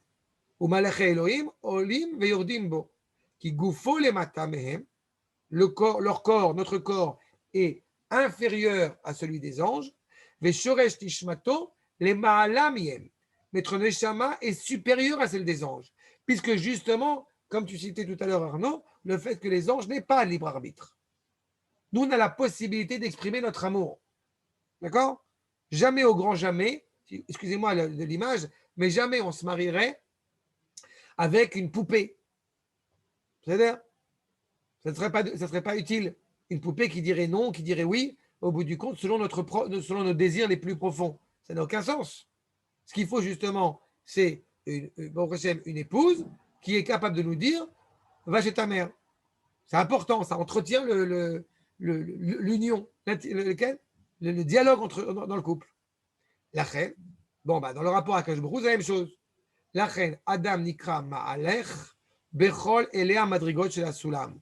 L'homme est appelé justement celui qui est constamment en mouvement vers toutes les échelles, toutes les marches de cette échelle. Qui bevadaï, Sulam ze kolel, kol shorshei neshama bnei Adam. Cette échelle, au bout du compte, comprend toutes les neshamot, au bout du compte, toutes les dimensions humaines. Venoda, qui kol ma shenimtsa, bichlal, nimtsa bifrat. Tout ce qui se trouve de manière générale existe au niveau de l'individu. Qui a Adam nikra olam katan, comme vous le savez, l'homme est appelé un monde en soi, un petit monde. Lachen yesh bechol echad ve'echad, kechol ele hamadrigot, veketiv achar kach vayera. Et donc, automatiquement, chacun d'entre nous a ses échelles. On monte, on descend. Il y a tout un travail, encore une fois, qui est énoncé. Seulement, cette échelle, comme je dis, elle est intimement reliée à l'identité qui est la nôtre. Vous ne serez pas surpris. Je ne l'ai pas ramené parce que, on aurait encore beaucoup de sources à vous ramener, mais je ne l'ai pas ramené, mais quand même intéressant de se rappeler que Soulam, nous dit le Baal HaTurim, a pour même valeur Gematria que Sinaï. C'est-à-dire que dans le rapport, encore une fois, à cette échelle, c'est le rapport de l'homme vis-à-vis justement de cette rencontre insolite qu'il a entretenue, qu'il entretient avec Akadosh Baruch Hu. Donc c'est vraiment, encore une fois, de ce rapport, de la compréhension du rôle qui est le nôtre, de la fonction qui est le nôtre. Car tzarich liot, al yedei hasagat hamadrigot, plus tu vas atteindre au bout du compte ces différents échelons de l'échelle, sheroé Adam adechan koach nishmato magad. Quand tu vois au bout du compte jusqu'à où ton âme peut arriver, peut atteindre. Toutes les dimensions supérieures et inférieures dépendent de ces différentes marches de l'échelle. Comprenez une discussion qui est très intéressante, j'insiste sur ce point, entre le Gaon de Vilna, qui est assez exceptionnel sur le sujet, et la plupart des Chachamim. Nous avons coutume de dire, et vous voyez avec le Sfat Emet aussi ici, que chez Israël, au bout du compte, Israël, c'est un Yitzur Shmimi, une créature céleste, et que les nations sont des créatures terrestres. Eh bien, le Gaon de Vilna va nous dire exactement l'inverse. Mais en fait, ils se rejoignent. Sauf que le Gaon de Vilna va dire que Israël est une créature terrestre, parce que justement, ils vont construire le monde, alors que les Goïms sont des créatures célestes, parce qu'ils ne dépendent que de la volonté d'Akadosh Baruch Hu. Je reprends ce que je vous ai dit tout à l'heure. La nature profonde d'Israël, c'est justement d'avoir un dialogue réel avec Akadosh Baruch Hu, avec le Créateur. Donc, on est toujours dans ce rapport, encore une fois, entre monter et descendre les échelons de l'échelle. Ça peut évoquer la peur, mais ça peut évoquer aussi le grand privilège d'être intimement relié à Akadosh Baruch Hu. Regardez ce que dit le Sfat Emet. Pourquoi ils montent? Tu vas le dire après? Les anges. Est-ce que c'est parce que, comme je l'ai dit… Ok, d'accord. Je n'ai pas encore dit. Tu as une grande crainte. Tu n'es pas devant n'importe qui, tu es devant Akadosh Baruch Hu. Lachen, Gamken vaider neder. C'est pour ça qu'il fait une promesse. Même si Akadosh Baruch Hu lui a tout promis. Amrou Rachamim, she'ein avtacha le tzadikim. Il n'y a pas de promesse aux tzadikim. Ou Gamken mityashev le fianal. Tout ça, encore une fois, s'annonce avec cette dimension de l'échelle. Chez Adam, il change, il est en perpétuelle dynamique. On n'est pas le même le matin, l'après-midi, le soir, on n'est pas le même d'un mois sur un autre. Chez Adam, min darga le darga. On n'est jamais au bout du compte immobile sur une échelle. Où tu montes, où tu descends, n'est-ce pas? S'élever de manière générale en Torah, eh bien, de monter, c'est très dur. Mais descendre, c'est très facile. C'est comme la révolution, c'est comme la bicyclette, n'est-ce pas? Mao Tse-tung, les dargas, madrigat soulam. D'accord? Arshal, nimtsa tamid. Ce sont des blagues de temps en temps, mais j'espère que. Nimtsa tamid, olech bederech chadash legamri. On est toujours dans un renouvellement. Mais tsarir siyata dishmaya beyoter bechol et. Il faut toujours une aide de la part d'Akadosh Baruch Hu pour, encore une fois, franchir, monter ces échelons, encore une fois, de l'échelle. Mais on a dit, je l'ai dit un peu en allusion, mais on n'a pas fini, sur le fait que l'échelle, alors qu'elle devrait être sur terre et appuyée vers le haut, c'est exactement l'inverse. Ça rejoint ce qu'a dit le Sfat Emet à l'instant. Ça veut dire que si pendant une seule seconde, le Ham Israël, dans son essence propre, n'était que réaliste, ça fait belle lurette qu'on aurait disparu de l'histoire. Si pendant, on s'approche de Hanouka, si les Maccabim n'avaient pensé que est-ce que ça vaut le coup ou ça vaut pas le coup, eh ben on ne serait pas là.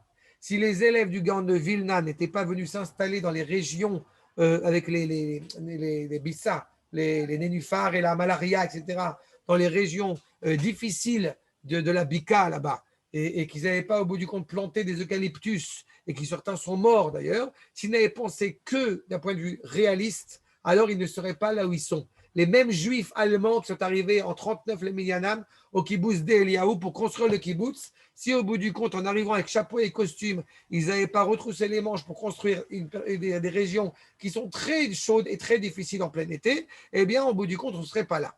Ça veut dire que la nature profonde d'Am Israël, justement, ce n'est pas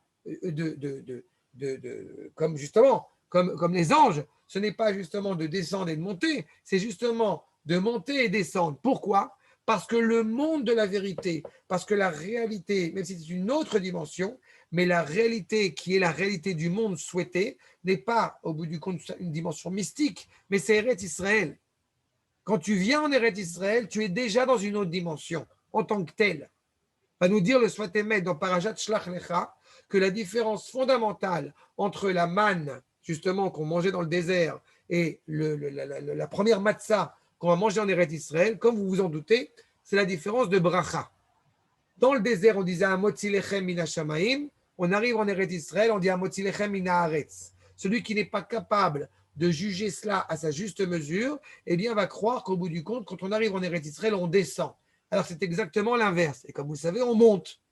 Donc, quand on vient en Eretz Israël, eh bien, Eretz prend, au bout du compte, la dimension de Shamaïm. C'est pour ça que Ishayahu, quand il va dire, il ne va pas dire comme Moshe Rabbeinu, Azinu Hashamayim Vatishma Haaretz. Il va dire au bout du compte, Tishma Haaretz Vetazin Haaretz. Tishma Hashamayim Vetazin Haaretz. C'est quoi les Azin ? C'est au bout du compte parler avec proximité. J'ai plus le verset exact en tête, mais c'est ça au bout du compte que Ishayahu va dire. Pourquoi ? Il va nous dire Rabbi David de Lalof. Il va dire que, eh bien, Ishayahu, il est plus proche d'Eretz Israël. Donc, il a une dimension qui est profondément importante. On est capable de dire que Ishayahu aurait pu donner la Torah aussi à la place de Moshe. Pourquoi ? Parce que c'est la Torah d'Eretz Israël. Donc, quand effectivement les anges sont en train de monter et de descendre, ils montent et descendent d'Eretz Israël. Alors que certaines cultures pourraient croire qu'au bout du compte, c'est une sorte de monde autre. C'est pour ça que justement, quand on dit qu'il est à Har Moria, je vous rappelle, Akadosh Baruch Hu a créé le monde avec ses deux lettres, et le monde suivant, il a créé avec la lettre Yud. C'est-à-dire que ce monde-ci, comme j'aime à le souligner, il est éclairé par le monde futur. Le couloir prend tout son sens parce que le salon est ouvert et qu'il éclaire sur le couloir. Donc on est déjà dedans. On est déjà en train de voir un petit peu le salon. On ne se réjouit pas pleinement, on ne s'éclate pas de rire tant qu'on est dans ce monde-ci. Sauf que, quand est-ce qu'on peut quand est-ce qu'on peut clair commencer à s'éclater, raconter des blagues? Quand Am Israël revient en Eretz Israël. Et Shivat Sion, on commence à rigoler. On commence à voir le sourire réel. Donc le Soulam, au bout du compte, selon cette idée, vient montrer le lien indéfectible et éternel entre Akadosh Baruch Hu et Am Israël qui s'annonce, et entre Akadosh Baruch Hu et Eretz Israël. Et on pourrait le croire comme cela, et on pourrait le comprendre comme cela. D'accord ? Donc, au bout du compte, comme quelque chose de profondément positif, profondément encourageant. Sauf que, il y a un autre midrash qui va nous dire, au bout du compte, exactement l'inverse. Et on en parlera, Bezrat Hashem, qui fait ce rapport, justement, entre cette échelle et l'histoire dramatique que le peuple juif a traversée. Les royautés, etc., etc. Et on va voir. D'accord ? Mais je vais avancer encore un tout petit peu et on va s'arrêter. Parce qu'il est 9h30 et je sais que sur le Zoom, c'est compliqué pour beaucoup de gens. Il y a Non, quelque chose- aujourd'hui, ça passe super bien là. Oh, Tio. Tov, prenons le Nefesh HaChaim. Accord numéro 14. Veu inyan Maria Sulam Matzav Arza. Lo amar mutzav ba'aretz, ela arza. C'est pas arza, c'est qu'au bout du compte, l'échelle elle est vers la terre. D'accord? On va aller Metzraïma. On va en Égypte, c'est arza. Chez Pérouche, la aretz. Si on avait dit que c'est mutzav ba'aretz, alors comme je vous ai dit, on aurait compris qu'effectivement l'échelle, elle est appuyée sur terre. Sauf qu'elle est vers la terre. Et Mishman, Misherosh, Ikar, Shorsho, Be, Shamaim, Mimeal. La tête de l'échelle, elle est au bout du compte dans le ciel, au-dessus. Ou Misham, ou Mishtalshel. Et de là, il commence à s'installer et il descend au bout du compte jusqu'à la terre. Ad la Haaretz Yagia. Veu Anishmat Chaim, c'est cette âme justement de l'homme, Shemitat Selet, qui s'enoblie, Kevichol, Mineshimat Pi Midbar Shemo. Tout notre souffle, encore une fois, vivant, est puisé directement par la bouche, par le souffle d'Akadosh Baruch Hu. C'est quand même assez intéressant que quand on veut essayer de parler en hébreu sans parler Kodesh, celui qui est très consciencieux avec ce qu'il dit, c'est quand même assez compliqué. Parce qu'entre Neshima et Neshama, c'est vrai, il y a un chirik, c'est très différent. C'est là. Donc, entre, au bout du compte, la respiration et la Neshama, il n'y a rien. C'est directement, c'est intimement relié. D'accord? Encore une fois, c'est logique, puisque c'est la Shana Kodesh. Ou Misham, Mishachet Kisulam, Mishachet ou Mikasheret, encore une fois, elle s'ajoute, elle s'attache, Im Ruach Veruach Banefesh, dans le souffle, encore une fois, de l'âme, Adreta Leze, Aolam Begoufa Adam, jusqu'au corps de l'homme. Mais ça commence justement par cette Neshama. Comme j'aime à le rappeler, eh bien, on ne devient pas juif. On l'est par essence, par nature. D'accord? Arshab. Regardez la suite avec le Sfat Emet. Bepasuk Sulam Mutsav Arza. Les Dayek Aljan Mutsav Velo Nitzav, je reprends cette problématique. Ainsi qu'il est écrit. Et Chachaim nous enseigne. Klal Kol Makom Shetzarich Le Betrilata, Osif La Hei Basof. Quand on veut dire au bout du compte les, alors on a dit, comme on va descendre en Égypte. Kemo La Haaretz. D'accord? On descend en Égypte, l'Eretz Arza. Revenir en Eretz Israël, la chouve Arza. La Haaretz. La met avant et après. Alken, nira afilu sheino nitzav, migvar rak she'achshav ou mutzav mishamim haaretz. Maintenant, il est. On n'a pas dit mutzav. Donc, non seulement en plus de ça, tout commence au niveau de la Neshama, tout commence entre le lien entre Akadosh Baruch Hu et Am Israël, mais que ce lien-là, aussi évident soit-il, n'est révélé pleinement et maintenant à Yaakov. Pourquoi ça n'a pas été révélé avant? Pourquoi est-ce qu'on l'annonce maintenant? Je répète ce que j'ai déjà évoqué au tout début. Parce que Yaakov part en Chutz Laaretz. Il va être dans une réalité où malheureusement le mensonge est constamment présent. Lui, l'homme de vérité, va devoir affronter cette réalité souillée, erronée, qui vont au bout du compte lui laisser croire des balivernes, qui pourraient lui laisser croire des balivernes. Donc ça veut dire que tu dois être conscient, Yaakov, tu dois enseigner ça évidemment à la génération, à notre peuple, sur le fait que la manière de diriger même l'ordre de la nature, le monde a priori figé de la création, lui aussi se renouvelle tous les jours par la volonté d'Akadosh Baruch Hu. הרמז על הנהגת הטבע, שהקדוש ברוך הוא מחדש בכל יום מעשה בראשית. הקדוש ברוך הוא n'est pas en train de recréer la terre tous les matins. Mais quand on va poser la question d'où vient l'œuf, la poule, d'où vient la poule de l'œuf, il a fait. C'est très sympathique. Mais la vraie réponse, d'où vient la poule d'Akadosh Baruch Hu. C'est exactement la problématique.